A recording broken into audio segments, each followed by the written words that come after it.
Buenas noches, gracias a todos por venir. Una audiencia como esta es la que estimula al investigador y al escritor a hacer la contribución que creemos que hemos hecho. Yo nada más que voy a decir, me voy a limitar a cubrir un par de puntos sobre cada uno de los capítulos que yo escribí. Primero, el que para mí fue más interesante, que fue el de las relaciones bilaterales entre Cuba y Estados Unidos, y al que yo le llamé originalmente, se lo quitamos para que no fuera el subtítulo del capítulo tan largo, la razón de ser de la revolución, conflicto continuo contra Estados Unidos como política de Estado. Eso a mí, la idea se me ocurrió por una carta que es muy famosa pero no muy conocida, una nota en realidad, que le escribió Fidel Castro a Celia Sánchez en junio del 58, cuando él ni remotamente se soñaba que en un poco más de 6 meses iba a estar en el poder en Cuba. Creo que me puedo acordar de memoria si no está ahí. Le dice, esto para los que se puedan acordar de aquello, se refiere a los bombardeos que la aviación de Batista estaba haciendo en la Sierra Maestra. Entonces le dice, Celia, al ver caer los cohetes sobre la casa de Mario, no sé qué Mario estaba hablando, me di cuenta que los americanos van a pagar muy caro lo que están haciendo. Y también me he dado cuenta que cuando esta guerra acabe, para mí va a empezar una guerra mucho más larga y mucho más dura, la guerra que voy a echar contra ellos. Me doy cuenta que ese es mi verdadero destino. Esa es la razón de ser de Fidel Castro, y Fidel Castro es la revolución cubana. Eso es lo que ha hecho por 52 años y lo sigue haciendo. A propósito de eso, a los 15 días de tomar el poder, el 15 de enero del 59, da su primer viaje al exterior, a Caracas. Rómulo Betancourt, presidente electo, todavía no había tomado posesión. Se reúne con Rómulo y le dice, Rómulo, aquí te vengo a exponer el plan maestro contra los gringos, palabra que como casi todos ustedes saben aquí, en Cuba nunca se oyó. Rómulo curiosamente le pregunta, a ver, me hace falta 300 millones de dólares para promover la subversión de todo el continente suramericano. Rómulo Betancourt lo mira completamente asombrado, le dice, esto es completamente imposible. Eso le iba a costar muy caro a los 3 años. Le ocuparon una gran cantidad de armas en una playa de Venezuela en el 63. De la misma manera, en ese mismo viaje, relata nuestro buen amigo José Ignacio Rasco, en otro de los libros de Fren, algo que Fidel Castro le cuenta a un cura de Belén que fue maestro de él, curiosamente de apellido Castro. Le dice, mira, a mí Cuba ya me queda muy chiquita.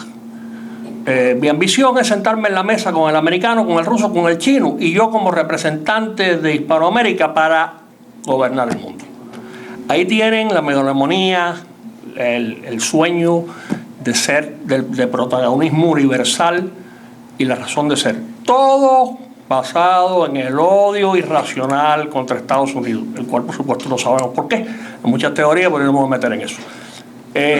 Eso me llamó la atención y sobre eso elaboré bastante detalladamente para hacerlo un capítulo, todo lo que hizo contra este país, que al principio fue propaganda, cuestiones diplomáticas, después empezó la subversión, después empezaron las actividades contra los aliados de Estados Unidos, pero después terminó en algo directamente contra la sociedad americana.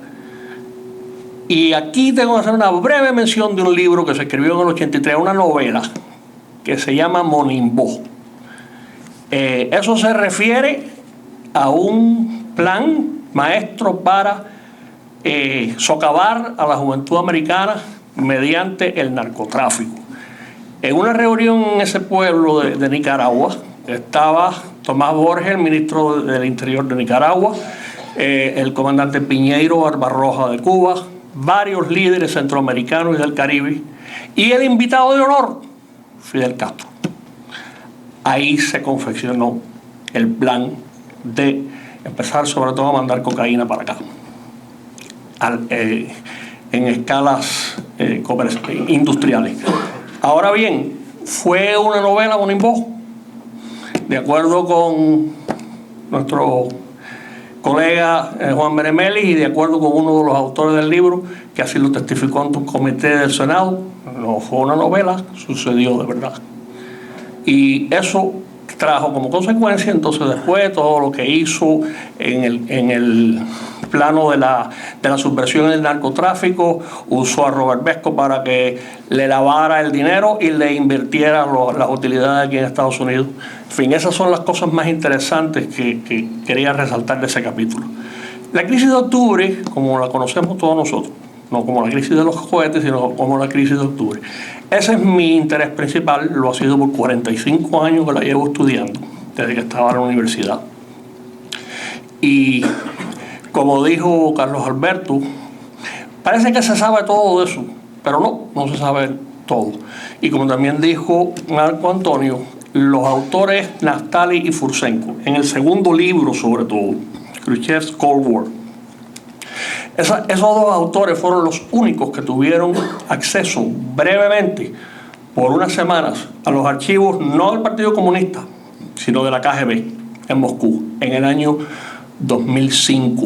Los únicos dos que han tenido acceso.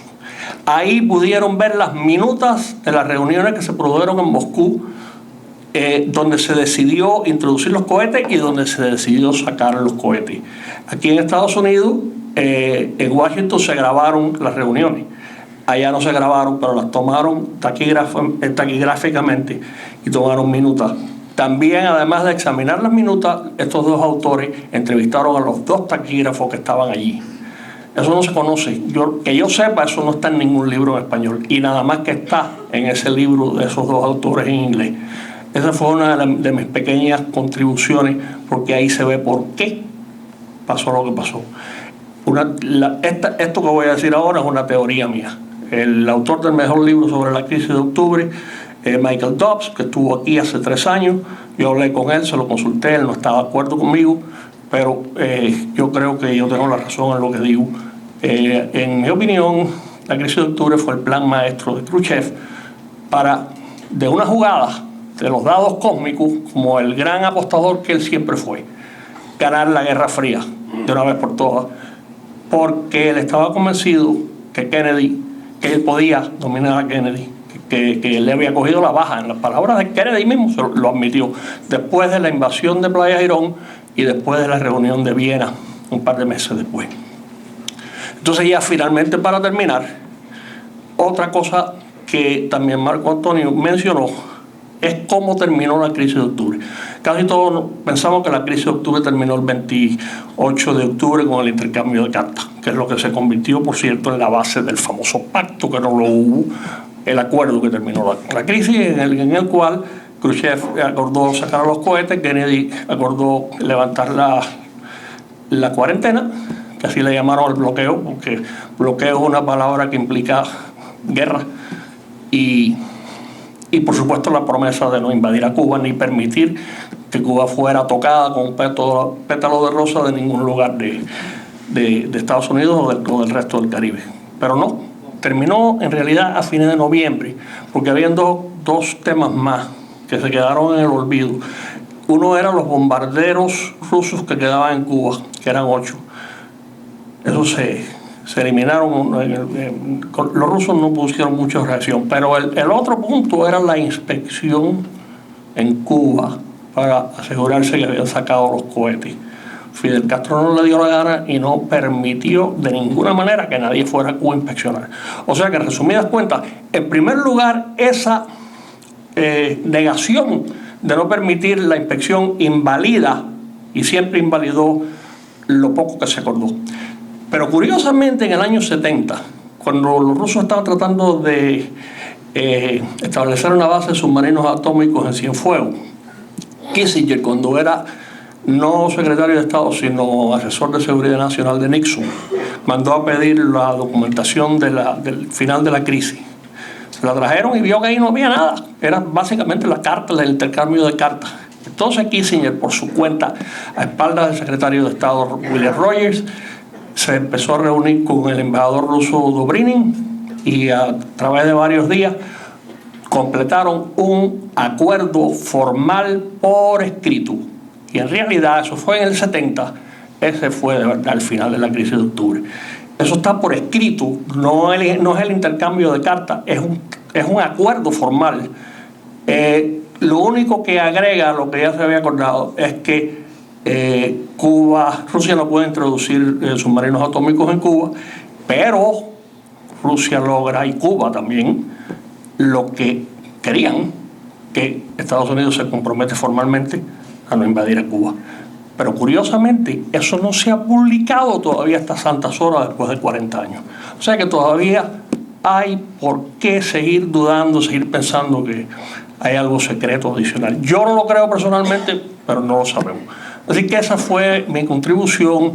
Todos hemos hecho, yo creo que contribuciones relativamente originales. Y finalmente a mí me parece que lo más importante que este libro puede convertirse es que tanto los cubanos jóvenes como los no cubanos, los hispanoamericanos o hasta los americanos, porque vamos a tratar de traducirlo al inglés, van a conocer de verdad lo que pasó en Cuba por primera vez. Porque este libro no es un libro de propaganda, no es un libro de ataque, no es un libro de decir de lo malo que... No. Nosotros nos hemos limitado a describir lo que pasó. Yo creo que eso es más que suficiente. Muchas gracias.